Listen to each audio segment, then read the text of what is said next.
So, it's time to don our super suits for another episode of Boku no Hero Academia. We're doing this? Okay, we're doing this. We are indeed. Cool. I don't know where to go from here. I don't even know what my hero name is yet. Yeah, I I think... You know what? I think I know what yours is though. What? The masked amoeba. Maybe? Maybe, I don't know. I'll go with Tempest because I've always liked the idea of having like air powers. Ooh. So today we focused on red blanking on everybody's name now. Oh god. I want to say like Red Rover, but no. Red Rover. Oh. He's not a childhood game. Oh my fucking god. Oh god. His hero name's Red Riot. Okay. AKA Kirishima. Red Riot, Fat Gum, and Morphine Guy?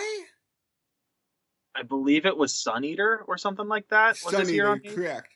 Who I found to be a very interesting hero who can like morph his body into whatever he ate.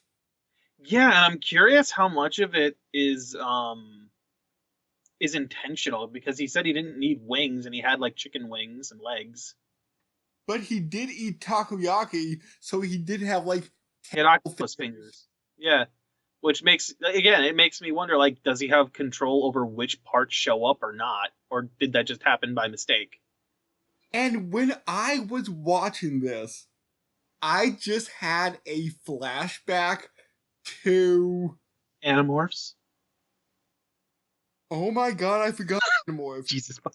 Oh my god. You should know it better than I do. It was around more in your point than mine. And I read so much Animorphs. Well, technically, my dad would read it to me because that was like some bonding time we did before we went to bed. Like, he would always read Animorphs, and then I eventually broke off, read it myself, and I think I dropped off like 10-ish books to the end. I don't know.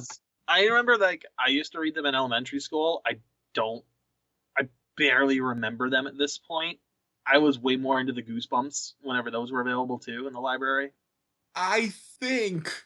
Wait, let me just check here, but one of them might have had tsundere tendencies. Oh god, no! Because... Does the curse strike again? No, because she was a tough girl. She may have just been tomboy-ish, but I was like 8 at the time, so I didn't really think of girls in a romantic way then. Let's see here. Rachel. Nope, she was just a tomboy. I mean, I don't know if you can attribute, like, tsundere stuff to that, because at that point, I don't know if that trope had been created at that point in time. Maybe? Yeah, it was the mid-90s. Yeah, so, like, that would have probably been just the start of that trope, and how much of that would have been known on this side of the world is up for debate. A lot of it probably would have been people that would have bought, like, what's the word for it? Bootleg stuff. Stuff that people, like, recorded, on the sly and were passing around. No. I was actually thinking of Freakazoid. Do you remember Fat Man and Boy Blubber? It sounds familiar. I don't remember what they look like. I don't really remember them much either, but I just remember them being morbidly obese and really pathetic superheroes because they were so out of shape. And that's about all I remember of their sketch. What was it? Fat Boy and what? Boy Blubber. Fat Boy and Boy Blubber? Or Fat Yeah, Man? Fat Man and Boy Blubber. What do they look like? All right, you know what? I'm looking at these two right now, and I do remember this slightly. Like, I do remember these characters now. I'd have to rewatch the actual episode for that scene, but I remember these characters now. But we're getting off track. Back to My Hero Academia. This is nothing new for us. So, we kind of had bullets, or... Yeah, they were kind of bullets that would erase your quirk. They're more tranquilizer darts because they're injecting a serum. And we had, Knife Villain did something to himself that pushed his quirk into overdrive. See, this is where I'm starting to think that little girl's coming into place, because I feel like whatever those drugs are, they're being derived from that girl's blood. Like, whatever her quirk is, it's allowing them to, like, use her blood and make those drugs. To either suppress a quirk, or to, for lack of a better word, a quirk steroid. So she can manipulate people's quirk aura, you say? I'm not 100% sure on the details. It could be that she could empower someone or suppress someone by touch, and they're just using her blood because they can get in her DNA that way, and use that. If that's the case, it makes sense that her arms and legs are wrapped up, because there's probably thousands of, like, puncture wounds from needles drawing blood. Maybe. Yeah, we get to see a little bit of Tsuyu and Ochiko fighting at the start, which is interesting. And then we get to see Kirishima showing off his shit and just, like, having this super hard-hitting mode where he just becomes, like, I don't even know what to call it. He almost reminds me of Kaiju at first, because, like, his teeth are, like, his lips are pulled back and he's bearing, like, fanged teeth.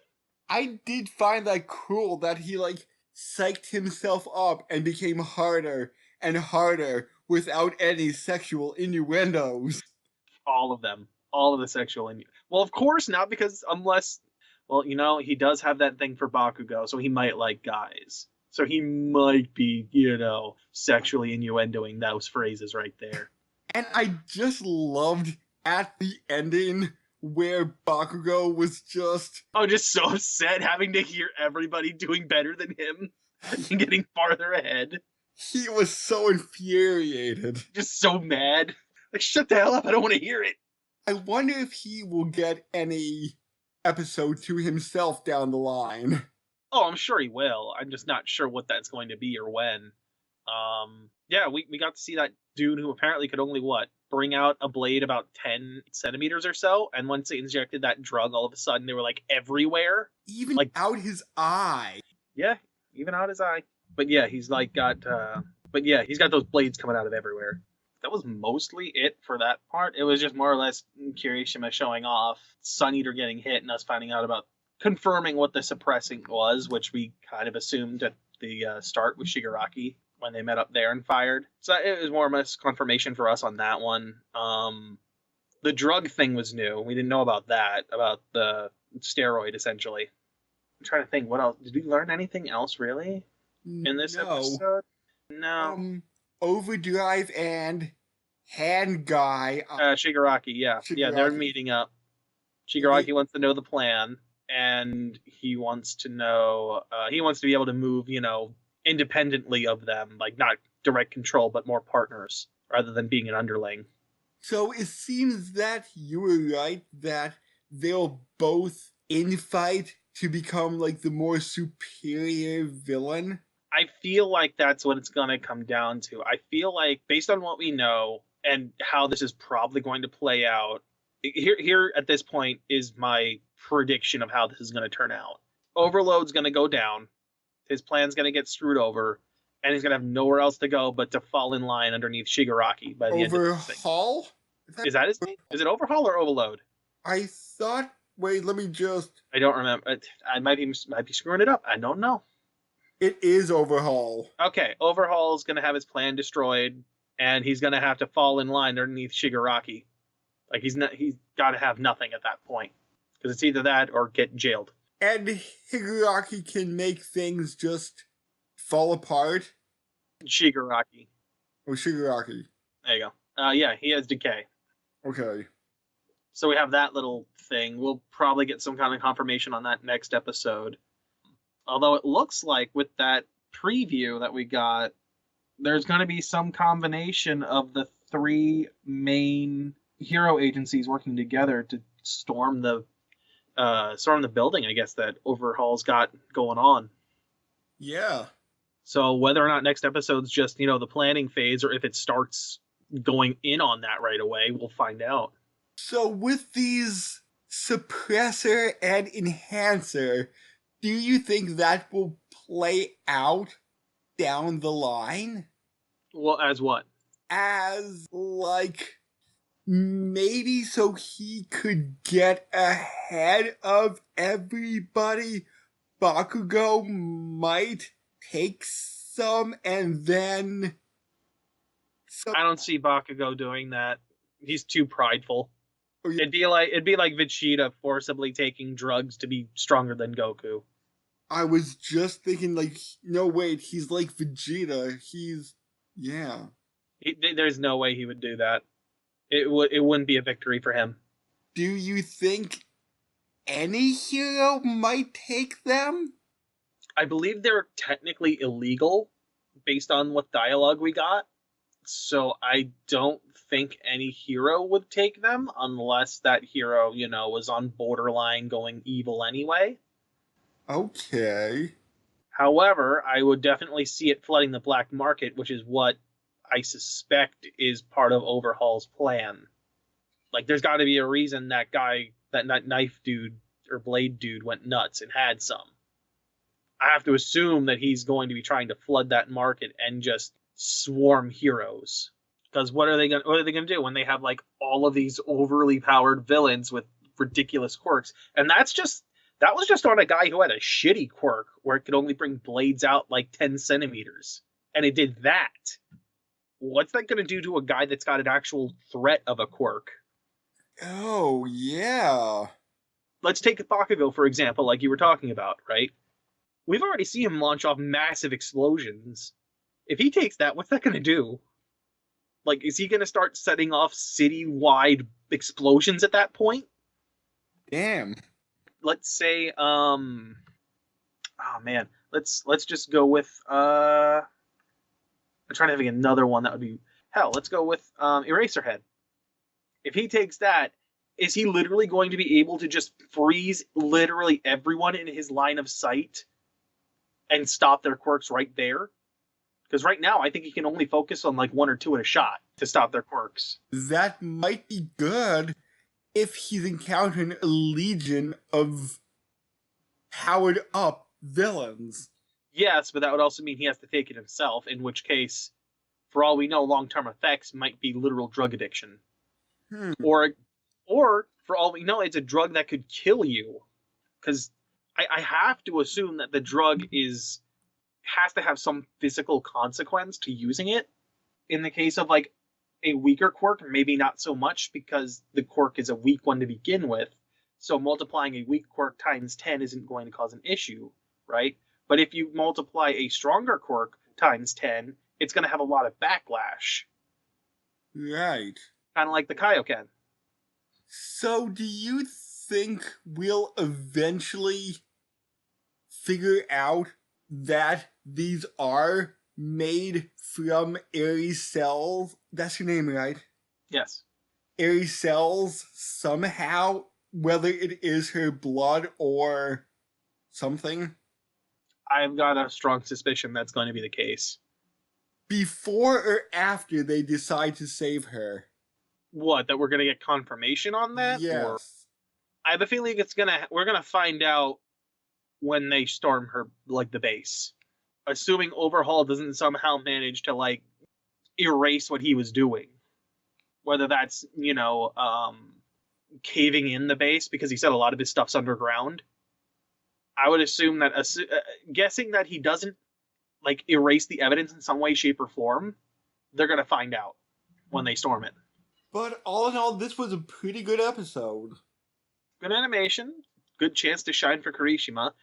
Not as much for Ochako and Suyu, unfortunately. It was pretty short for them. But, something's better than nothing. Oh, your poor Floppy. She didn't get enough screen time. I mean, not my Floppy. I like Jiro better. She never gets screen time, and it makes me sad. I like Sound Girl. I thought Floppy was up there with you, too. Second, I guess. Out of all of them that are there, and she's second. I like Jiro best. But Jiro never gets screen time, and it's sad. Because, Sound Quirk, it's so overpowered if it's used right. Think about it, right? When you hit perfect pitch frequency, you shatter glass. And there was a Mythbusters episode that showed that you could do that with your bare voice. She has amplification powers with that quirk of hers. She could literally do that all day, every day. She could shatter, not just glass, but, technically any object, if she found the right frequency for it. Yeah, that is overpowered. It's not even to mention just, making so much noise that people have to cover their ears or experience complete and utter deafness, potentially. Yeah. Or hitting people with, air that's moving at the speed of sound because of said sound waves.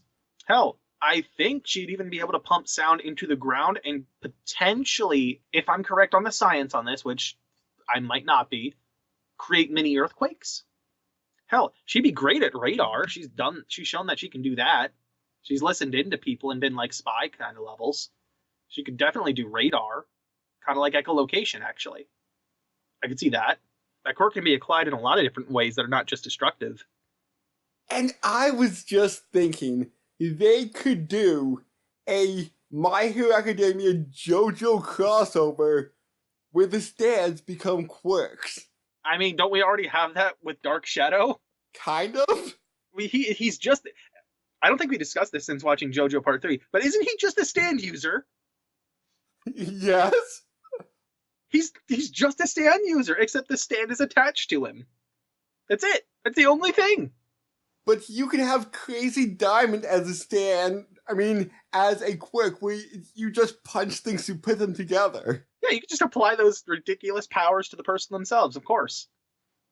Oh my god, but... So here's one other thing that I'm starting to wonder about, actually. I'm starting to wonder if All Might always had a quirk and he lied to Deku. What would it be? I think it's his muscle form. Because remember, at the end of Season 3, he no longer has One for All. It's gone. So why can he still get on, put on muscle form, if even for a couple of seconds? Oh. And he did say that One for All boosts quirk abilities if somebody got it. Oh. If which is the case, and he had that muscle form quirk, it means he could keep it on permanently or as long as he would want to. Interesting. I only started thinking about that after the last episode when we finished that, and I'm like, wait a minute. Something doesn't seem right. So I guess that wraps up this episode. Join us next week when we will discuss another episode of Boku no Hero. Episode 6. Later. Bye.